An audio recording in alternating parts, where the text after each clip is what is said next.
I remember being in Bali when I was, 23 and seeing all these spiritual people. And I was so inspired. And I'm like, I need to live here for the rest of my life and be going to kirtans and ecstatic dance and drinking green juice all day. And like, this is amazing. Month 1, amazing. Month 2, I'm starting to notice some things. I'm noticing that no one's doing anything, And then in month 3, I'm noticing they're talking a lot about doing all these things.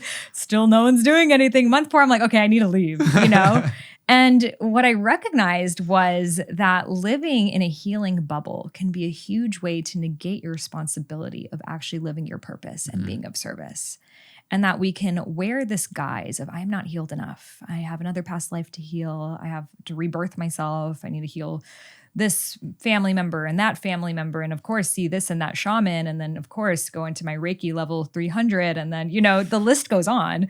And the beauty is there's always going to be more modalities for you to step into. But what I saw a lot of these people doing was they thought that they were like changing the world, but it was only in this tiny little bubble of like preaching to the choir. And it wasn't actually going out there and creating ripple effects in the world.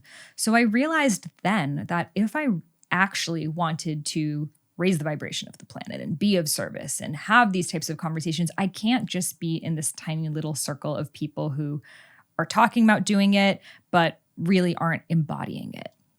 And I see this happen a lot, especially as people dive into spirituality, because it comes from I honestly think it comes from a really good place. It comes from this place of, I don't want to say anything when I still might not be like totally healed. So let me work on this thing and that thing. But the thing is, again, it's the ego telling you, you're still not good enough. You're still not ready enough. You're still unworthy. And it's the exact same story.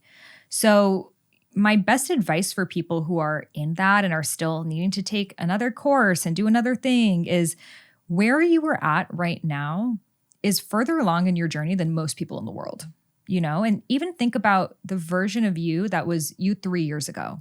And what have you learned 3 years ago to now? And how can you help just build that bridge for people? 3 years ago, maybe you were struggling with self-love or whatever the thing was. What were the practices that helped you? What were the revelations that helped you? What were the insights you made? And speak to that person. It doesn't need to be the entire world. It doesn't need to be people you don't know. Just speak to that version of you. And then as we continue to learn, we're climbing up this ladder, this perpetual, never-ending spiraling ladder at that.